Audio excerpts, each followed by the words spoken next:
हसते कोण बोलवी ते हरिवीणा देखवी ऐकावी एक नारायणा तयाचे भजना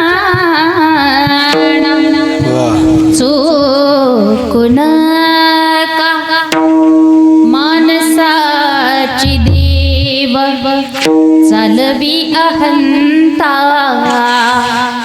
मीची एक करता म्हणून देखवी ऐकवी एक नारायणा तयाचे भजन चूकून का वृक्षाचे हे पाना हालीच्याचे साता राहिली अहंत मग कोठे राहिली अहंत मग कोठे देखवी ऐकवी एक नारायण तयाचे भजन चुको नका तुका म्हणवी भरला सबाह्या उनिकया हे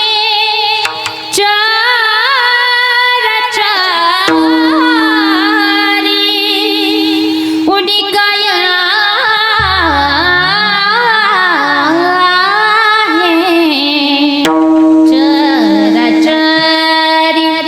देखवी ऐकवी एक नारायण तयाचे भजन चुकून का विठ्ठल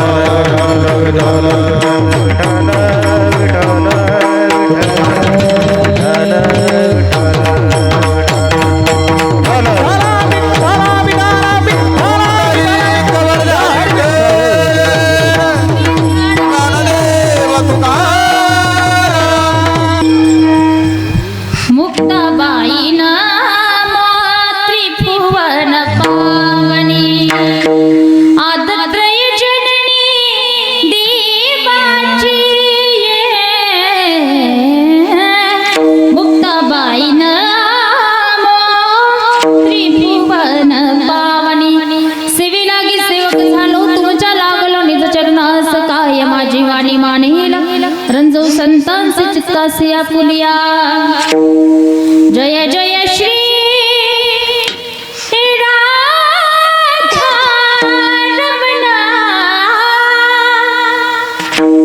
जय जय नवल किशोर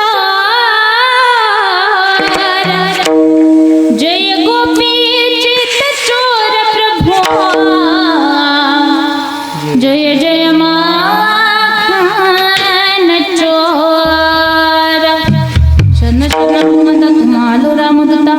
काय भक्तीच्या त्या वाटा मज दावया सुगता मस्तक हे पायावरी या वारकरी संतांच्या अरे महाराष्ट्र ही संतांची भूमी संतांची एक परंपराच कित्येक वर्षापासून या भारत भूमीस लाभलेली आहे हाच आपला महाराष्ट्र आहे भारत भूमी आहे की या भारत भूमीमध्ये भगतसिंग सुखदेव राजगुरु चंद्रशेखर आझाद नेताजी सुभाषचंद्र बोस धर्मवीर संभाजी महाराज छत्रपती शिवाजी महाराज क्रांतिज्योती सावित्रीबाई फुले महात्मा फुले संत ज्ञानोबराय संत नामदेव महाराज शांतीब्रह्म एकनाथ महाराज संत तुकाराम महाराज संत जनाबाई मीराबाई मुक्ताबाई बहिणाबाई अहिल्याबाई असे अनेक थोर रत्न या भारत भूमीमध्ये होऊन गेले हाच भारत देश आहे हीच महाराष्ट्राची भूमी आहे भारताची भूमी आहे या भूमीमध्ये स्वामी विवेकानंद होऊन गेले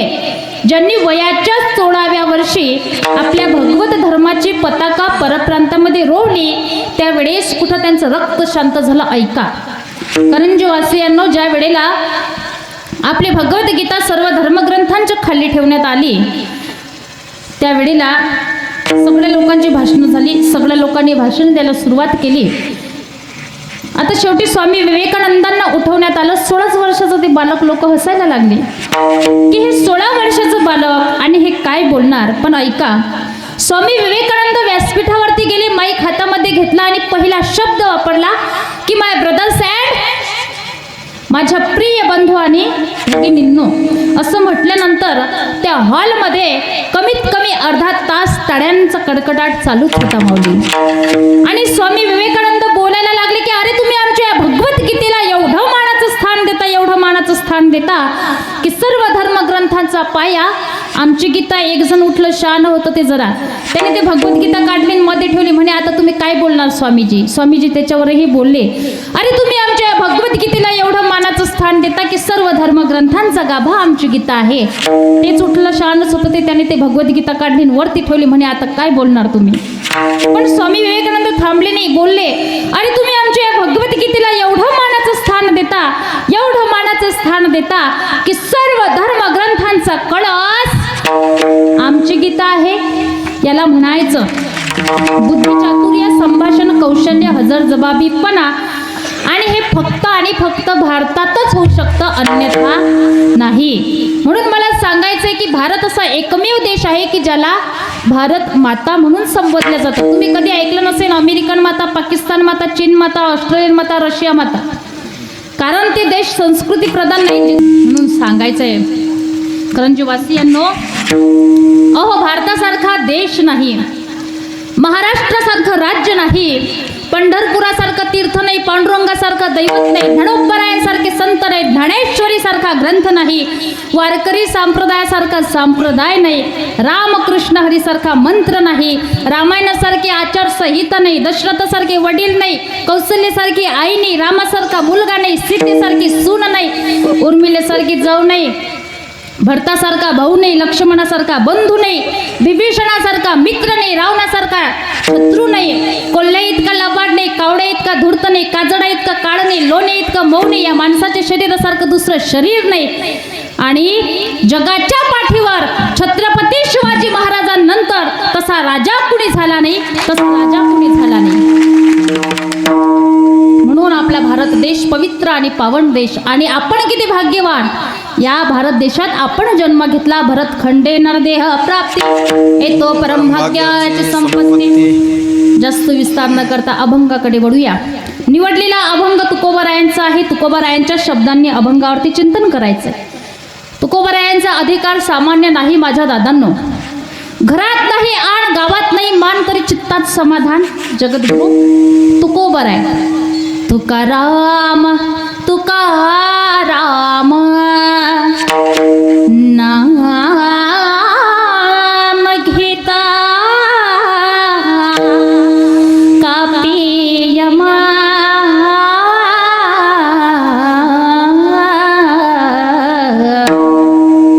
तुकाराम तुकाराम, असा ज्यांचा अधिकार त्या तुकोबारायांचा अभंग सेवेकरता निवडला. आणि या अभंगामधून महाराज आपल्याला मानवी देहाचं महत्त्व प्रतिपादन करतात. कारण ऐका करंजवासियांनो, आपल्याला देहाचं महत्त्व तर कळालंय, पण ज्यांना या मानवी देहाचं महत्त्व कळालेलं नाही अशांना संत उपदेश करतात. ॲक्च्युली जर बघितलं, माणसाचं आयुष्य किती वर्षाचं आहे? 100 वर्षाचं. खरे तर देवाने आपल्याला 40च वर्ष आयुष्य दिलं. तुम्ही म्हणाल मग ताई 100 वर्ष कसं झालं? ऐका, एक वेळ देवाने माणसाला, बैलाला, कुत्र्याला, घुबडाला, प्रत्येकाला 40 वर्षाचं आयुष्य दिलं.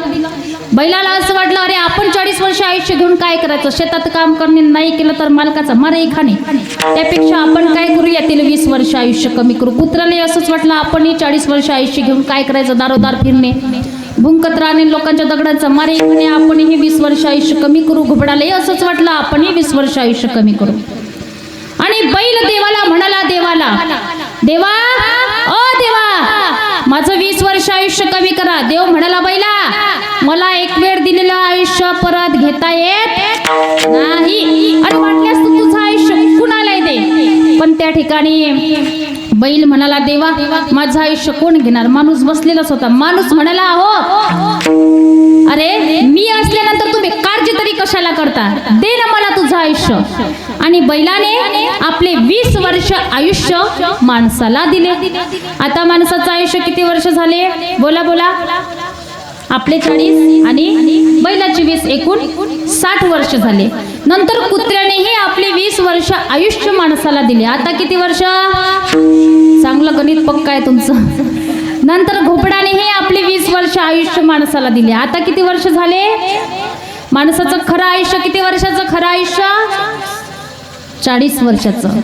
100 वर्ष कसे झाले? 20 वर्ष बैलाचे, 20 वर्ष कुत्र्याचे, 20 वर्ष घोबडाचे, असे मिळून झाले 100 वर्ष. आता हे सुरुवातीचे 40 संपले की मग कामच काम. बरोबर ना आबाजी? रिकामपण नाही. अहो कधी वारीला नाही, कीर्तनाला नाही, कथेला नाही, मंदिरात नाही, तेव्हा लोकही म्हणतात, पहा हो काय माणूस आहे हो, नुसता बैलासारखं काम करत राहतो. अरे आयुष्यच बैलाने दिलेलं आहे ना. नंतर झाला 80 वर्षाचा. आता घरात जर कुणाला काही म्हणालं की घरचे म्हणतात, ओ गप्प बसा, तुम्हाला काहीच कळत नाही. आणि जास्तीच बोलायला लागले का पत्नी म्हणते की काय कुत्र्यासारखा भुंकत राहता सारखा? अरे आयुष्यच कुत्र्यानं दिलेलं आहे ना. नंतर झाला 100 वर्षाचा. आता एका कोपऱ्यात बसतं. सुनबाई मुलाला म्हणते, हे बघ बाळा रडायचं नाही बरं, ते कोपऱ्यात घोबड आहे आणि हे घोबड्यासारखा आवाज काढतं. मला तुम्ही सांगा, हे असलं आयुष्य तरी काय कामाचं आहे? शास्त्रकार सांगतात, ज्यांच्याकडे विद्या, तप, दान, शील, सतगुण आणि धर्म नाहीत ते जवळजवळ पशु आणि माणसं. एषा नाम विद्या न तप न दानम न चडपी शिलो न गुण न धर्म ते मृत्यू लोके भुवि भारभूता मनुष्य रूपे न मृगच्छरांते. ज्यांच्याकडे हे 6 गुण नाहीत ते जवळजवळ पशु आणि माणसं आहेत. आणि यांचा जो भार आहे तो या पृथ्वीला होतो, कारण यांच्या जीवनात कुठलाच नित्यनेम नाही. जो नित्यनेमाविना अन्न खातो ते जवळजवळ पशु आणि माणसं. काही नित्यनेमाविना अन्न खायतो चिश्वान वाया मनुष्यपणा म्हणून महाराज म्हणतात, अरे माणसाचा देह असून तुम्ही पशुसारखे वागता. अशा माणसाला संत उपदेश करतात. आता तरी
देवे दिला देह भजना कोमटा तो हा झाला फाटा बाधिकेचा. आणि महाराज म्हणतात की या शरीराला चालवणारी शक्ती कुणाची आहे, बोलण्याची शक्ती कुणाची आहे. महाराज म्हणतात ही शक्ती त्या भगवान परमात्म्याची आहे. त्याचे उत्तर अभंगाच्या प्रथमच्या चाले शरीर चाले हे शरीर चाले हे शरीर कोणाचे असते चाले शरीर कोणाचे असते चाले हे शरीर चाले शरीर चाले शरीर कोणाचे असते चाले शरीर कोणाचे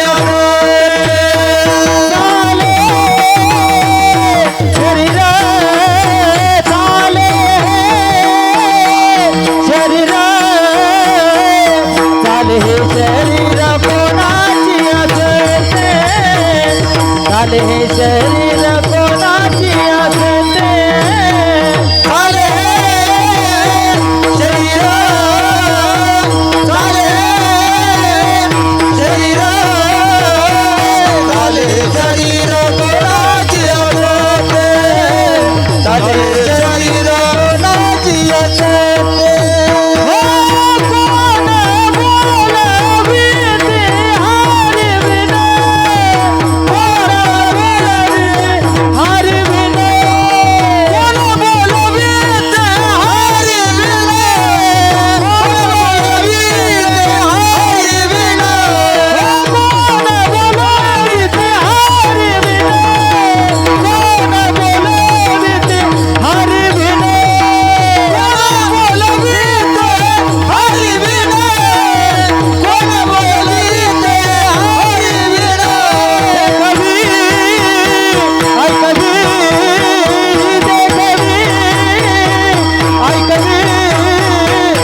कभी आई कभी एक नारायण कभी आई कभी एक नारायण आई कभी कभी आई कभी कभी आई कभी एक नारायण कभी आई कभी एक नारायण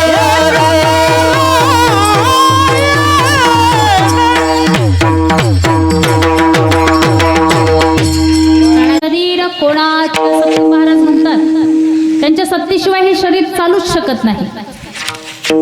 बघा ज्या वेळेला भगवान परमात्मा चालण्याची बोलण्याची शक्ती आपल्या देहातून काढून टाकेल ना त्या वेळेला मात्र आपल्या द्वारात गर्दी जमल्याशिवाय राहणार नाही. अरे ज्याचा जन्म झालाय त्याचा मृत्यू अटळ आहे. फक्त असं होईल कोणी आज जाईल कोणी उद्या जाईल कोणी परवा जाईल पण जाणारच नाही असं नाही ना महाराज. अरे हे शरीर आपल्याला भाड्याने दिले आहे. ज्या वेळेला आपल्याला आपला मृत्यू आवाज देईल त्या वेळेला मात्र आपल्याला जावं लागणार आहे. मौत से किसी की क्या रिश्तेदारी है आज मेरी तेरी बारी है. बरोबर ना आजीबाई. जिंदगी किराए का घर है एक न एक दिन बदलना पड़ेगा. मौत जब तुझको आवाज देगी घर से बाहर निकलना पड़ेगा. मौत जब तुझको आवाज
बक्षीतला चहा आपण घेतलाय बरोबर काकाजी, पण कपातला घेऊ काय शाश्वती आहे? क्या भरोसा है इस जिंदगी का, साथ देते नहीं एक किसी का, क्या भरोसा है इस जिंदगी का, देह जाईल जाईल देह जाईल, देह जाईल, देह जाईल, देह जाईल, देह जाईल, देह जाईल, देह जाईल, देह जाईल, देह जाईल, देह जाईल, देह जाईल, देह जाईल, देह जाईल, देह जाईल, देह जाईल, जाईल, त्याच काळोबा गाईल, देह जाईल, जाईल, त्याच काळोबा गाईल, त्याच काळोबा गाईल, याच काळोबा गाईल, याच काळोबा गाईल,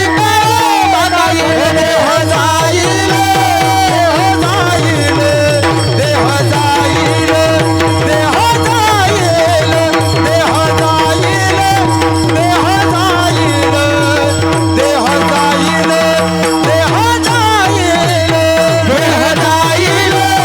जाईल, देह जाईल, देह जाईल, देह जाईल, देह जाईल, देह जाईल, देह जाईल, देह जाईल,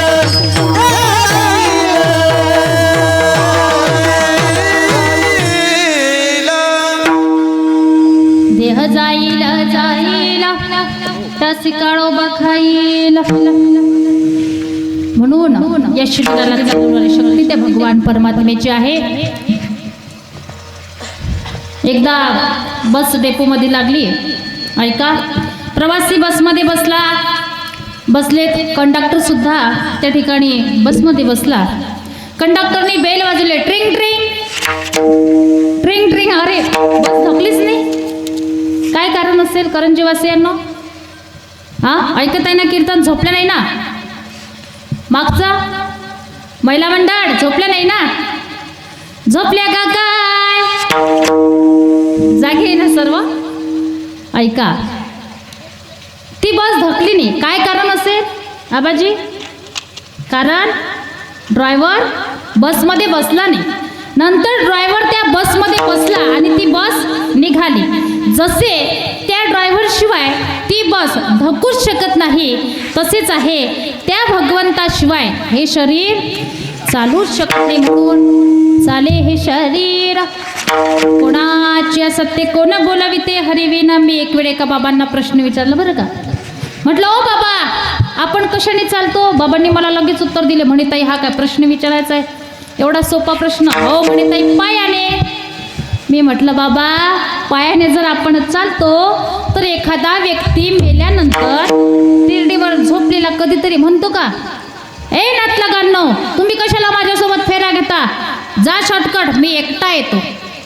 सगळी लोक स्मशानभूमीत गेले आणि या बाबांची वाट पाहू लागले. आणि हे बाबा एका तासानं तिथं गेले आणि म्हणाले, आलोय मी, जाणं मला आता.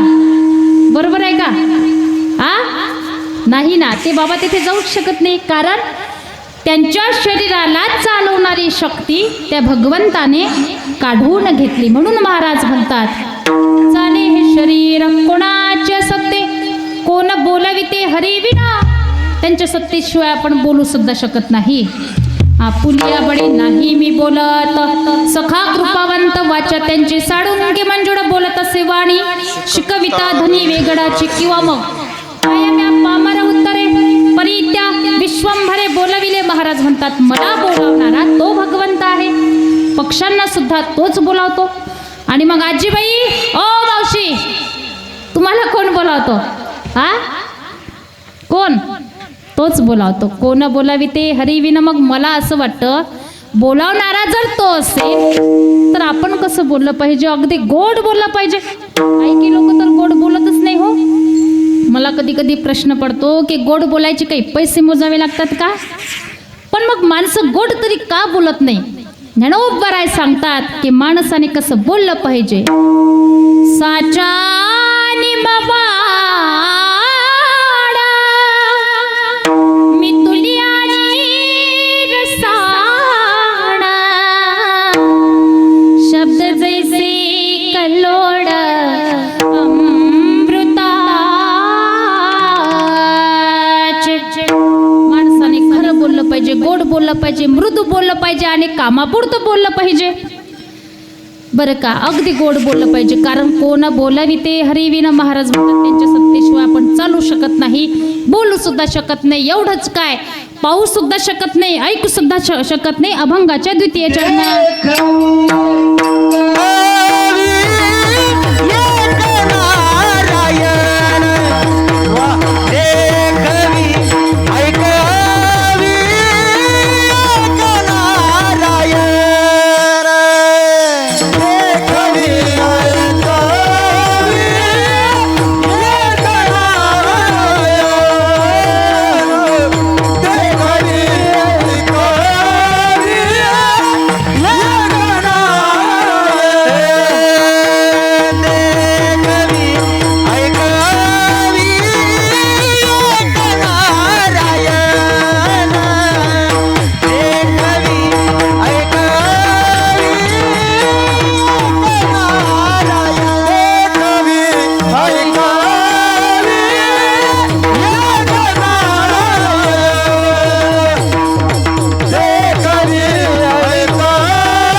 दाखवणारा तो भगवान परमात्मा आहे.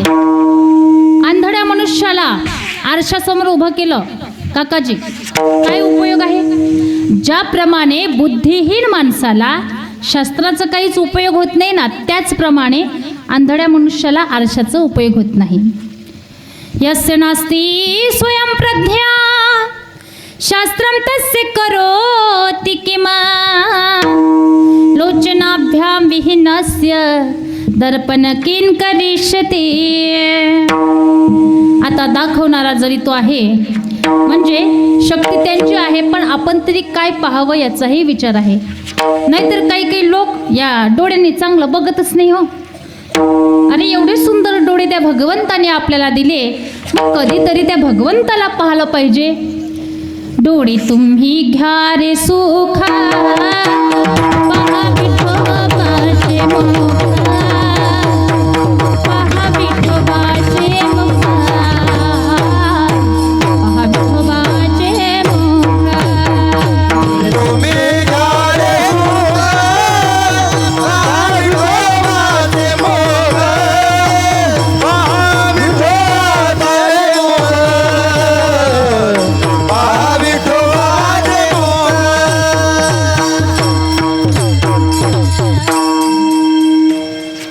म्हणून दाखवणारा सुद्धा तो भगवान परमात्मा आहे, ऐकवणारा सुद्धा तोच आहे. पण आजीबाई, आपण काय ऐकावं हे महत्त्वाचं आहे. नाहीतर काही लोक या कानाने चांगलं ऐकतच नाही माऊली. काही लोकांना निंदा आवडते, पण कथा कीर्तन ऐकतील अशातला काही भाग नाही. अरे ऐकण्याची शक्ती त्या भगवंताने आपल्याला दिली आहे, मग या कानांनी कधीतरी त्या भगवंताचे माझ्या विठोबाचे गुण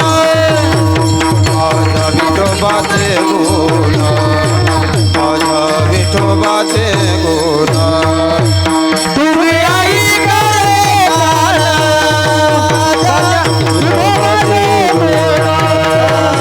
माझ्या विठोबाचे गुण माझ्या विठोबाचे गुण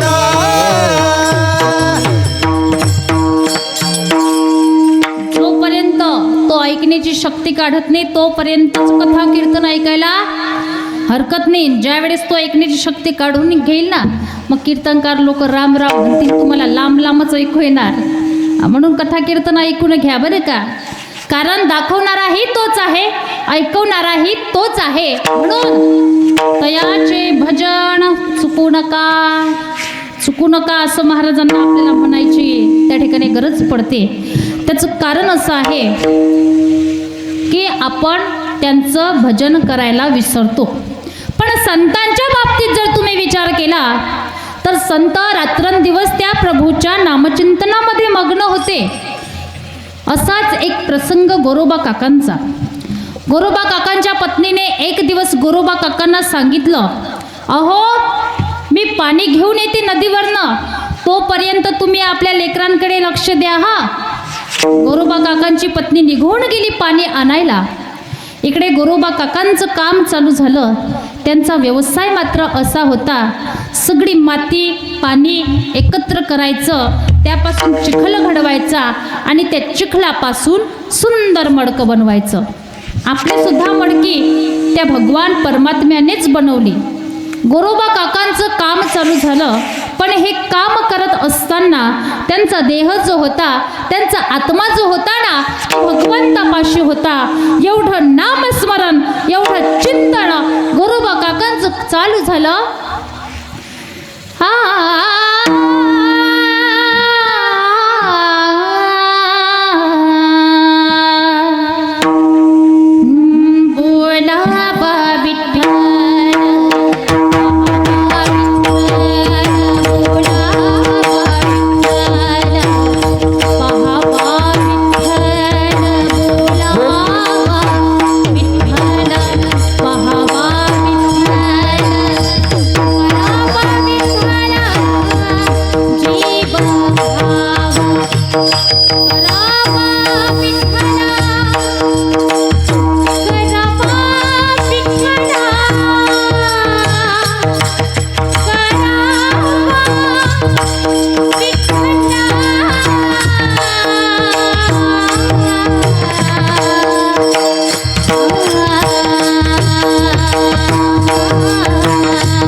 एवढं नामस्मरण, एवढं चिंतन गोरोबा काकांचं चालू झालं की आता आपलंच छोटस गुंजीरवानं गोंडस बाळ दुडू दुडू दुडू दुडू धावत येईल, आपल्या पायाखाली तुडवेल, याचं जराही देहभान गोरोबा काकांना राहिलं नाही महाराज.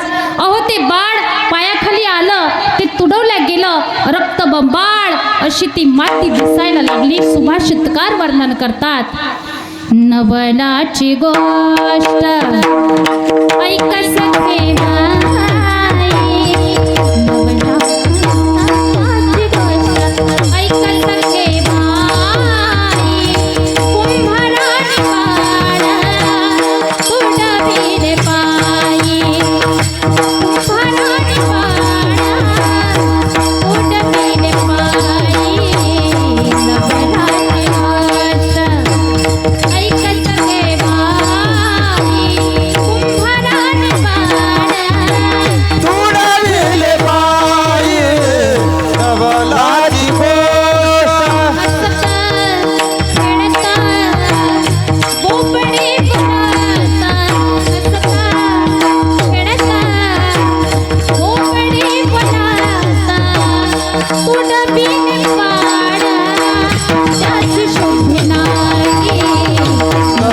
नवलाची गोष्ट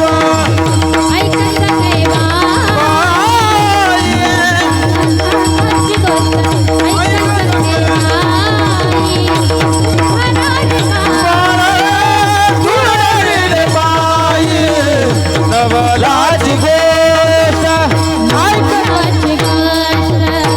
नवलाची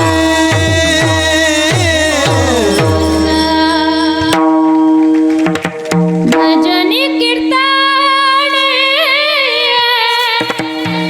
गुरुबाण गाणे, तुडविली बाळ त्यास शोधे नाही, नवलाची गोष्ट ऐक सखे बाई, कुंभाराने बाळ तुडविले पायी, नवलाची गोष्ट. बघा स्वतःच्याच बाळाला पायाखाली तुडवलं, एवढं नामस्मरण, तयाचे भजन चुकू नका. आणि म्हणून महाराज म्हणतात की आपल्या मनाचा अहंकार चालवणारा सुद्धा तोच आहे. म्हणून मी अमुक कर्माचा एक करता असे म्हणू नये अभंगाच्या तृतीय चरणात. मानसाची देव चालवी अहंकार, मानसाची देव चालवी अहंकार, मानसाची देव चालवी अहंकार,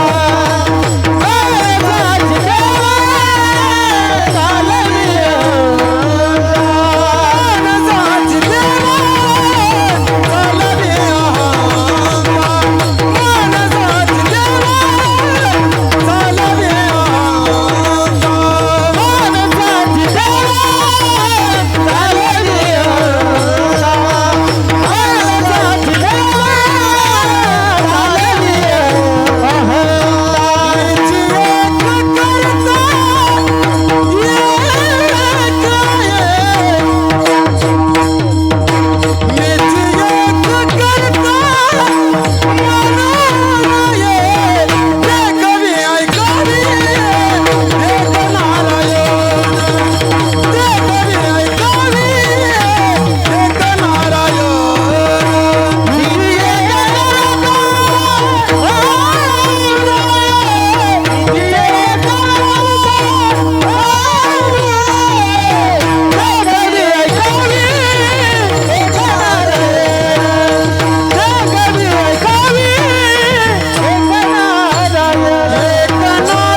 अहंकार धारण करतो की मी बंगला बांधला, मी गाडी घेतली, मी शेती घेतली, आम्हाला यावर्षी 200 क्विंटल कापूस झाला. माझ्यासारखं कथा कीर्तन कुणालाच येत नाही हो. पण हे सर्व करणारा तो आहे हे आपण विसरून जातो. आपली गत सांगू का आजीबाई कशी आहे? आबाजी आपली गत सांगू? त्या गाडी खाली चाललेल्या त्या कुत्र्यासारखं. ते कुत्रे त्या गाडी खाली चालतं आणि म्हणतं मीच गाडी ओढतो. आपलंही तसंच आहे. सर्व गोष्टी देव करतो, पण आपल्याला असं वाटतं हे मी केलं ते मी केलं आणि असं समजून आपण अहंकार धारण करतो. कधीतरी म्हटलं पाहिजे मेरा आपकी कृपा से सबका हो रहा है. मेरा आपकी कृपा से सबका हो रहा है. पण आपण म्हणतच नाही बरं का. आजकाल एवढा अहंकार वाढला, तुम्हाला काय सांगू. काय की सासवांना सुद्धा फार अहंकार. सुनबाईने भांडी घासल्यानंतर परत परत भांडी घासतात आणि म्हणतात हे सुनबाई बघ कसे निघते ते. मग काय हो, चांगली दुसऱ्या दिवशी सून म्हणाली आत्या एक वेळ दाखवा ना कसे घासू. आणि लागली सासू जोरजोरात भांडी घासायला. सुनबाई दुसऱ्या महिलांना देखत सासूबाईंना ऐकून तशी म्हणाली बाई आमच्या आत्या त्यांना काम केल्याशिवाय करमतच नाही हो. अहो मी त्यांना नाही म्हणते, पण त्यांना कुणाच्या हातचं आवडतच नाही. आणि बाई कामही अशा करतात आपल्याला जमायचं नाही. फुगली ना सासू. म्हातारा सुद्धा विनाकारण मी करतो. मुलगा म्हणतो आमचे बाबा अहो त्यांना जनावराशिवाय करमतच नाही. फुगलं म्हातारण सोडल्या मशीनला चरायला संध्याकाळपर्यंत तिकडंच. घरी आला आणि म्हणाला हे पिंट्या मी आहेत म्हणूनच हे जनावर व्यवस्थित आहे, मी गेलो की कळेल तुला. पिंट्या म्हणाला बाबा दोनच म्हशी कुणी चारणार, त्यात तरी काय एवढं नवं. म्हाताऱ्याने तरी गप्प राव का नाही. म्हातारा लगेच म्हणाला ए पिंट्या अशा दोन काय 10 जरी असल्या तरी मी त्या व्यवस्थित सांभाळेन, ते तुला जमणार नाही. दुसऱ्या दिवशी पिंट्या बाजारात गेला, सोडला 10 म्हशी विकत आणल्या आणि आधी म्हातारीच्या ताब्यात दिल्या. आता विचार करा मी करून उपाधी लावली ना. जशी त्या सासूने आणि त्या म्हाताऱ्याने मी करून उपाधी वाढवली, तसंच आपलं आहे. देवाने केल्यानंतर हे मी केलं ते मी केलं असे समजून आपण अहंकार वाढवतो आणि आपला अहंकार देवाला सहन होत नाही. तीड भरी जरी होया अहंकार मेरू तो समान भार देवा. अहंकाराची सुद्धा आता बरेच लोकांना कुणाला कशाचा अहंकार, कुणाला रूपाचा अहंकार, कुणाला धनाचा अहंकार, कुणाला ज्ञानाचा अहंकार, कुणाला तर भक्तीचा अहंकार, कुणाला शक्तीचा अहंकार, कुणाला सत्तेचा अहंकार, कुणाला कर्तृत्वाचा, कुणाला पदाचा. ज्याला बघावं त्याला अहंकारच अहंकार. पण महाराज म्हणतात बाबा अहंकार सोडून द्या आणि त्या भगवान परमात्म्याचं भजन करा. कारण त्या भगवान परमात्म्याच्या आपल्यावरती अनंत असे उपकार आहेत आणि ज्यांचे उपकार माणसाच्या वरती असतात ना माझ्या दादांनो, त्यांचे उपकार कधी विसरायचे नसतात. पण आपलं असं झालंय देवाचे आपण उपकार विसरतो यात नवल नाही. पण ज्या आईवडिलांनी आपल्यासाठी हाडाचं काढं रक्ताचं पाणी केलं त्या आईवडिलांचे उपकार आपण विसरतो आणि एक दिवस म्हणतो त्या आईवडिलांना ओ आई बाबा काय केलंय तुम्ही माझ्याकरिता. मला तुम्ही सांगा एवढे उपकार त्या आईवडिलांच्या आपल्यावरती, तरी सुद्धा जर मुलगा त्यांच्यावरती परत फिरत असेल तर मला असं वाटतं त्यांनी कितीही दिवस कथा आणि कीर्तन ऐकलीत ना तरी काहीच उपयोग होणार नाही. अरे माय बाप केवळ काशी तेने न जावे तीर्थासी. आई या शब्दाचा अर्थ तरी काय आहे. आ म्हणजे आत्मा आणि ई म्हणजे ईश्वर. आत्म्याला ईश्वराचा साक्षात्कार करून देते, तिला आई म्हणतात. पण आपलं असं झालंय 4 तांदूळ डोक्यावर पडले, बायको घरात आली, कधी आईवडिलांना विसरून गेलो कळत नाही हो मुलांना. आमची संस्कृती तरी काय आहे. मातृदेव भव पितृदेव भव आचार्य देव भव अतिथी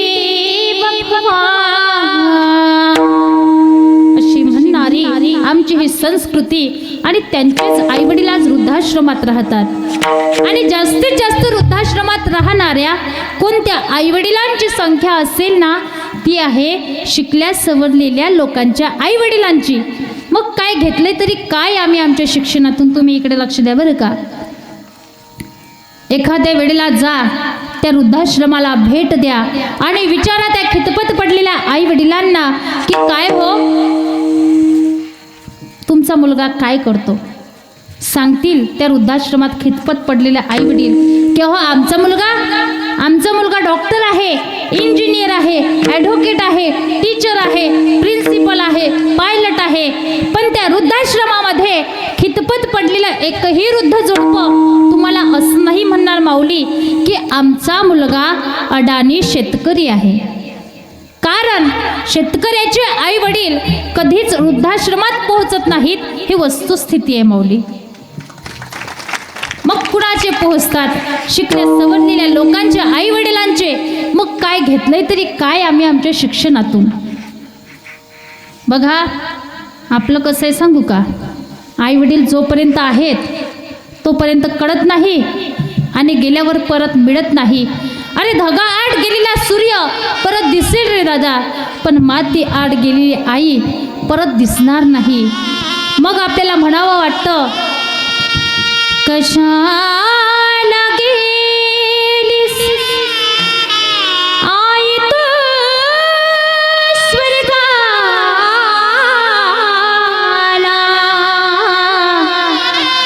कोण वागवेल तुझ्या या भानाला. मला जर कोणी विचारलं ना की ताई या जगामध्ये श्रीमंत कोण, मी सांगेल त्याला, दादा ज्याला आई वडील आहेत ना रे, तो श्रीमंत. या जगामध्ये यशस्वी कोण, ज्याने आपल्या आई वडिलांची किंमत केली तो. या जगामध्ये विजयी कोण, ज्याने आपल्या आई वडिलांची शब्द पूर्ण केली तो. आणि या जगामध्ये नालायक कोण, ज्याने आपल्या जिवंत आई वडिलांना घराच्या बाहेर लाथा मारून काढणारे, तो नालायक. आई वडिलांच्या उपकारातून उत्तीर्ण होण्याकरिता काहीच करावं लागत नाही. त्यांना घर नाही दिलं तरी चालेल, बंगईवरच बसवलं पाहिजे असंही काही नाही. अरे दागदागिने, संपत्ती, प्रॉपर्टी, इस्टेट नाही दिली ना रे दादा तरी सुद्धा चालेल, पण दोन शब्द का होईना आपल्या आई वडिलांशी प्रेमाने बोलावे लागतात. बस आपण तेही करत नाही. अरे एवढं हाडाचं काढं, रक्ताचं पाणी करून आपल्याला शिकवतात, तरी सुद्धा आजकाल मुलं आई वडिलांना सांभाळत नाही. काय वाटत असेल त्यांच्या मनाला. अरे नकळत त्यांचं मन बोलून जातं, नको देऊ देवा कोटी हे संतान. ऐका, गोदान आणि गोदान चळवळीचा महान प्रणेता विनोबा भावे ज्या वेळेला व्याख्यानाला जायचे ना, त्यावेळेला आपल्या आईचं मडकं पातळ सोबत घेऊन जायचे. त्या ठिकाणी व्याख्यान करायचे. व्याख्यान झाल्यानंतर भावेंकरता सुंदर मखमलीचं बिछाईत केलेलं असायचं. भावेंनी त्याच्यावरती आपल्या आईचं मडकं पातळ घ्यावं, ते अंथरावं, त्याच्यावरती झोपावं. लोकांनी विचारावं भावेंना, ओ भावे, अहो फार सुंदर मखमलीचं बिछाईत बनवलंय आम्ही तुमच्याकरिता, आणि तुम्ही या बिछाईतवरती हे मडकं पातळ काय अंथरता. त्यावेळेला भावे म्हणतात, सावकार, अहो तुमच्याकरिता असेल ती मखमलीची गादी, तुमच्याकरिता असेल ते मखमलीचं बिछाईत, पण सावकार, ज्या वेळेला माझी आई या जगात होती ना, त्यावेळेला मी माझ्या आईच्या मांडीवर झोपायचो. आज माझे या जगात नाही, ती या जगातून निघून गेली हो.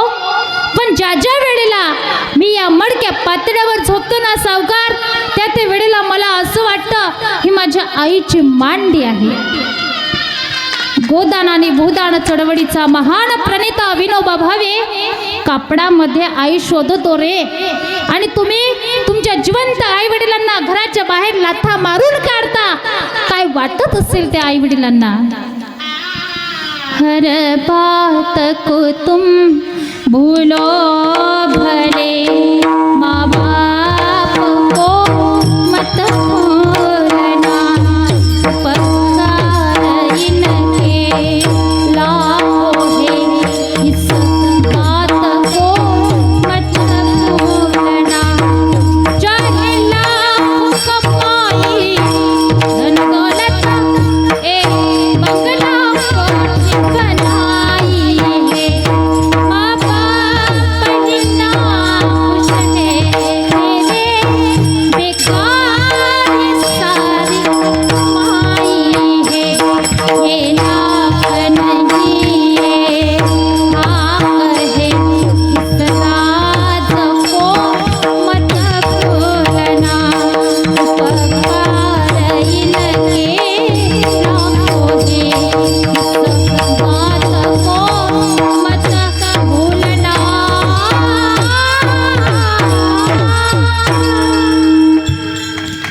आईवडिलांचे उपकार तुम्ही विसरू नका. अरे तुम्ही स्वतंत्र देवाची भक्ती नाही केली ना तरी सुद्धा चालेल माझ्या दादांनो, फक्त आईवडिलांची त्या ठिकाणी सेवा करा. इथे हात जोडून विनंती आहे माझी तरुणांना की तुम्ही तुमच्या आईवडिलांची सेवा करा. कारण ज्यांचे उपकार आपल्यावरती असतात त्यांचे उपकार विसरायचे नसतात माझ्या राजांनो. आईवडिलांचे उपकार आपल्यावरती आहेत, देवाचे उपकार आपल्यावरती आहेत. म्हणून महाराज म्हणतात तयाचे भजन चुकू नका. आणि महाराज म्हणतात की तुम्ही अहंकार सोडून द्यायला शिका गड्या. कारण आजकाल आपण फार अहंकार धारण करतो. पण महाराज म्हणतात आपण अहंकार तरी कोणत्या गोष्टीचा करतो. कारण त्यांच्या सत्तेच्या बाबतीत जर आपण विचार केला अभंगाच्या चतुर्थ चरणात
त्यांच्या सत्तेशिवाय झाडाचं पान हलूच शकत नाही. एक एक ठिकाणी महाराज तर म्हणतात की अरे देवा तुझ्या हातात काय नाही, काय नाही सत्ता हाती तुझ्या पंढरीनाथा, सत्ता सकळ हाती माझे केव्हा काकुलती चराचरात त्या भगवंताची सत्ता आहे. आपल्या हातात काहीच नाही बरं का. आपल्याला असं वाटतं की सर्व घरात आपली सत्ता. बरोबर बरोबर ना दादा, असंच वाटतं ना तुम्हाला की सर्व घरातले आपलंच ऐकतात, त्यांच्यावर आपलीच सत्ता आहे. पण तुमची सत्ता कुठपर्यंत तुम्हाला सांगते, जोपर्यंत तुम्ही घरच्या लोकांच्या मागण्या पूर्ण करता तोचपर्यंत. एकदा का थकले, म्हातारपण आलं का स्वतःची बायको सुद्धा म्हणते बाईल म्हणे खरं मरता तरी बरं नाचले घरातून कोणी या. सर्व सुखाची सोबती दुःखाची कोणी नाही. मग त्यावेळेला कळतं अरे आपण तर विनाकारण याची टोपी त्याच्या डोक्यात, त्याची टोपी तिसऱ्याच्या डोक्यात आणि सगळ्यांच्या टोप्या आपल्या डोक्यात घातल्या, ज्याचे घेतले त्याचे परत केले नाही. हो, लोकांच्या माना मोडल्या यांच्यासाठी, आणि हे आपल्याला अशी वागणूक देतात. अशी आपली सत्ता आहे. इथपर्यंत आपण आलो. एक वेळ सर्वांनी हातात टाळी, मुखात नाम. विठोबा रखुमाई, विठोबा रखुमाई, विठोबा रखुमाई, विठोबा रखुमाई. जय जय जय जय जय जय जय जय जय विठोबा रखुमाई. जय जय जय जय जय जय जय विठोबा रखुमाई.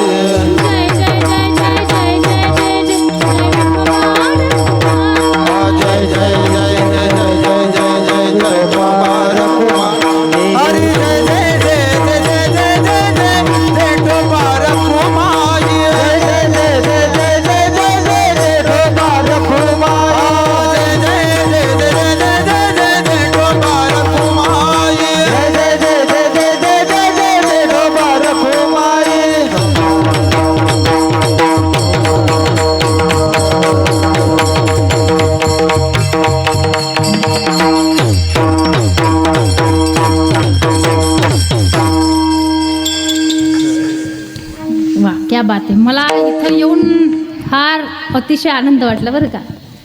कारण फार सुंदर नियोजन आहे आणि छोटे छोटे मुलं, कारण यालाच म्हणायचं संस्कार. कारण तुम्ही जर संस्कार केले ना तरच संस्कृती टिकणार. संस्कृती जर टिकली तर धर्म टिकणार आणि धर्म जर टिकणार तरच आपलं हे राष्ट्र टिकणार. म्हणून ही जबाबदारी आहे तुमच्या माता माऊल्यांची. कारण सध्याच्या सिच्युएशनचा, सध्याच्या परिस्थितीचा जर आपण विचार केला तर आजकाल आपली संस्कृती फार बिघडत चालली. अरे तरुण पिढी सुद्धा फार त्या ठिकाणी वाया गेली बरं का. अरे तरुणांमध्ये, मुलांमध्ये जर आम्ही बघायला गेलो तर आम्हाला व्यसन दिसते, व्यसन. आणि मुलींमध्ये जर बघायला गेलो तर आम्हाला फॅशन दिसते. आणि याचा जो वाईट परिणाम आहे तो या लहानग्या मुलांवर होतो. कारण मोठ्यांचं आचरण लहान मुलं करतात. म्हणून आधी मोठ्यांनी सुधारावं, लहाने ऑटोमॅटिक सुधारतील. पण मी सांगेल तुम्हाला, अरे या व्यसनाने कुणाचंच चांगलं झालं नाही, होत नाही आणि पुढे फ्युचरमध्ये सुद्धा चांगलं होणार नाही. या दारुड्या मनुष्याला, व्यसनी माणसाला समाजामध्ये मान सन्मान प्रतिष्ठा लाभत नाही. मी सांगेल, अरे ये बोतल पीने से क्या फायदा, यो बोतल पीने से क्या फायदा. सुबह पी जाओगे तो शाम को उतर ही जाएगी, लेकिन 7 दिन ये हरिनाम का प्याला पी तो देख बंदे, तेरी जिंदगी सुधर जाएगी, तेरी जिंदगी सुधर जाएगी. म्हणून दारू पिऊन आपलं आयुष्य काय बर्बाद करता. राष्ट्रसंतांचं फार गोड भजन आहे. क्या किया क्या किया क्या किया रे किया रे किया रे किया.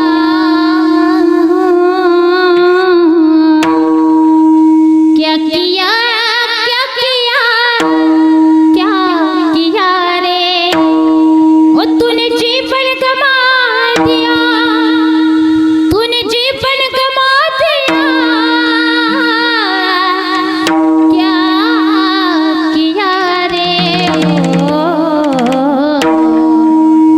ओ जिसे पाना था उसको तो दिया रे, पाना था उसको तो दिया रे, पाना था उसको तो दिया. अमृत को छोड़ा पीता है शराब रे, भगवान के नाम से मोह मोह लिया. अमृत को छोड़ा पीता है शराब रे, भगवान के नाम से मोह मोह लिया. क्या किया क्या किया क्या किया रे, हो क्या किया क्या किया क्या किया रे. ओ तूने जीवन गमा दिया, तूने जीवन गमा दिया. क्या किया रे, हो जिसे पाना था उसको तो दिया रे, जिसे पाना था उसको तो दिया रे, जिसे पाना था उसको तो दिया. जिसे बाना था उसको तो दिया रे, जिसे बाना था उसको तो दिया रे, जिसे बाना था उसको तो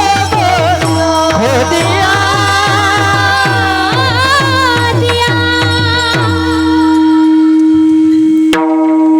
मौत से डरता नहीं शराब पीने वाला, मौत से डरता नहीं शराब पीने वाला, लेकिन कसम भगवान की, अरे जिस दिन तुझे मौत आएगी ना तो नहीं मिलेगा कोई पानी पिलाने वाला, नहीं मिलेगा कोई पानी पिलाने वाला. म्हणून जीवनामध्ये व्यसन करू नका आणि फॅशनही करू नका. आजकाल आमच्या मुलींमध्ये सुद्धा फार फॅशन वाढली बरं का. एखाद्या वेळेला जा बस स्टँडवरती, मोबाईल हातात असतो, जीन्स पॅन्ट टी शर्ट घातलेला असतं, मुलगा आहे का मुलगी आहे हे कळत नाही हो. अरे आईच्या कुशीत झोपण्याचा आनंद पुढची पिढी घेऊ शकत नाही का? कारण जीन्स पॅन्ट टी शर्ट घालणारी आई पदर देऊ शकत भारतीय माता तरी कुणाला म्हणायचं? डोक्यावर पदर, भुकेल्याची कदर, आल्या गेल्या अतिथींचा आदर. दिस इज द इंडियन मदर.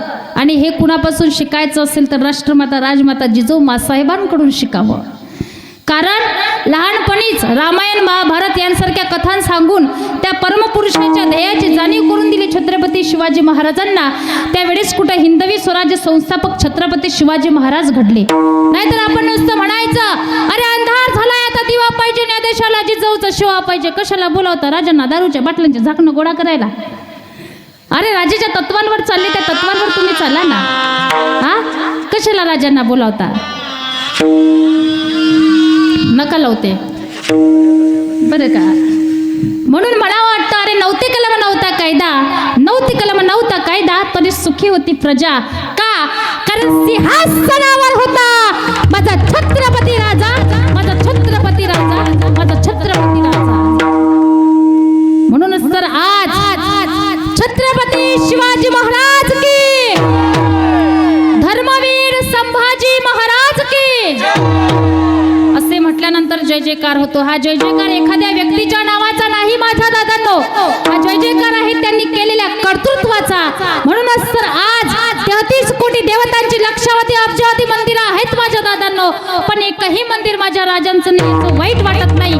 कारण आज ही जी काही मंदिरं आहेत ना, ही केवळ आणि केवळ छत्रपती शिवाजी महाराजांमुळे आहेत. म्हणूनच तर म्हणावंसं वाटतं, अरे 33 कोटी देवतांची लक्षावधी अब्जावधी मंदिरं आहेत, पण एकही मंदिर नसताना ज्यांनी प्रत्येकाच्या हृदयामध्ये घर करून ठेवलंय, त्यांचं नाव म्हणजे छत्रपती शिवाजी महाराज.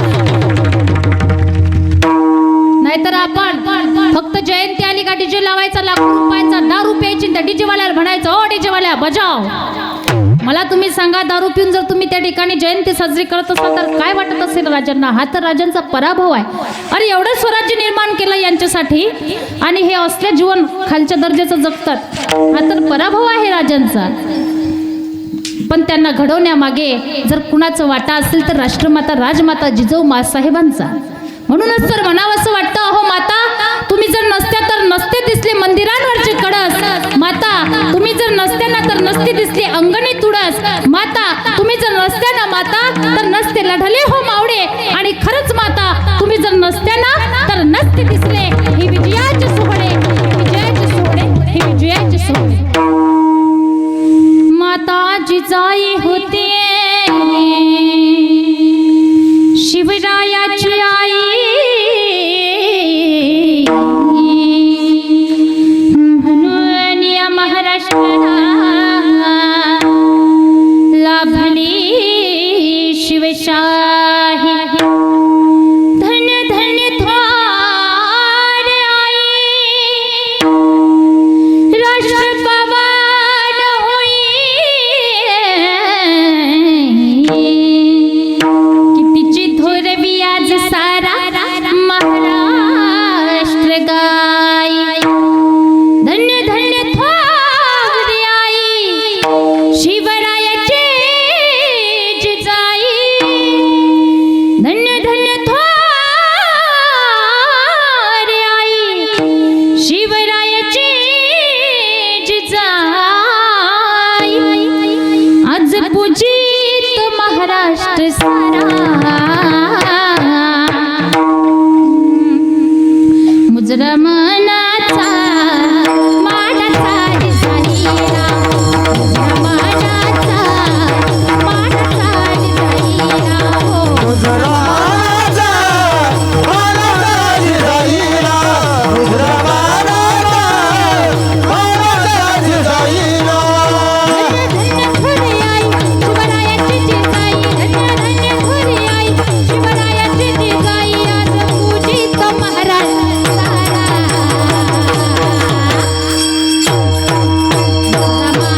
छत्रपती शिवाजी महाराजांचं नाव घेतल्यानंतर अंगावरती शहारे उभे राहतात, कारण तसं कर्तृत्व होतं.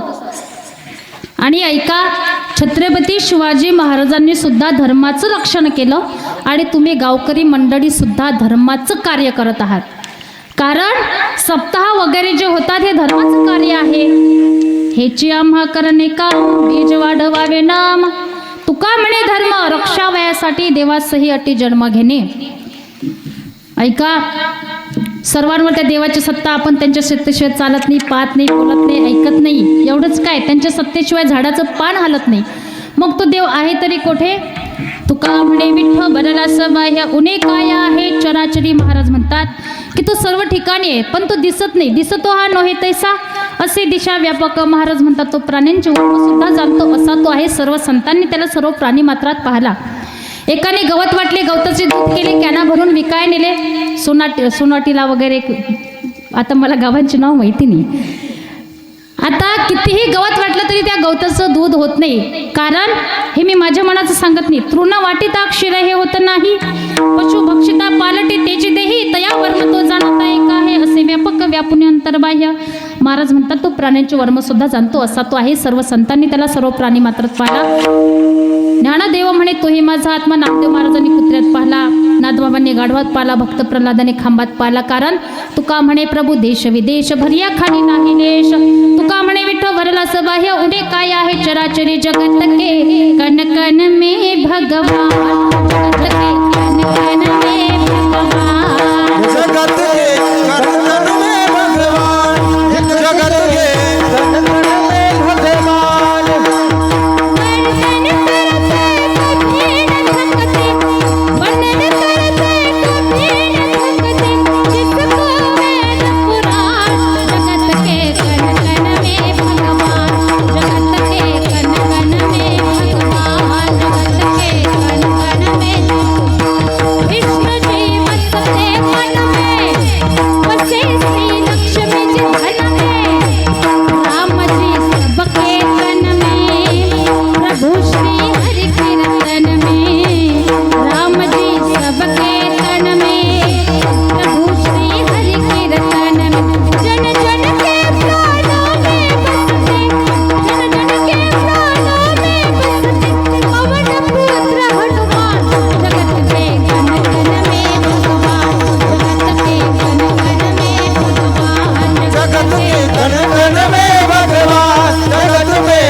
इथपर्यंत आपण आलो. झालेली सेवा पांडुरंगाच्या चरणी, संतांच्या चरणी, तुम्हा मायबापांच्या सर्वांच्या चरणी अर्पण करून सेवेला इथेच पूर्णविराम. चालेल. ज्ञानेश्वरा माऊली, ज्ञानेश्वरा माऊली, ज्ञानराज माऊली, ज्ञानेश्वरा माऊली, ज्ञानराज माऊली, महाराज ज्ञानेश्वरा माऊली, ज्ञानराज माऊली. अनंत कोटी ब्रह्मांड नायक गुरु गजानन नमो नमः. अनंत कोटी ब्रह्मांड नायक गुरु गजानन नमो नमः. अनंत कोटी ब्रह्मांड नायक गुरु गजानन नमो नमः. अनंत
या ठिकाणी फक्त 2 मिनिटांमध्ये आजचं सकाळचं फराळाचं दुपारच्या अन्नदान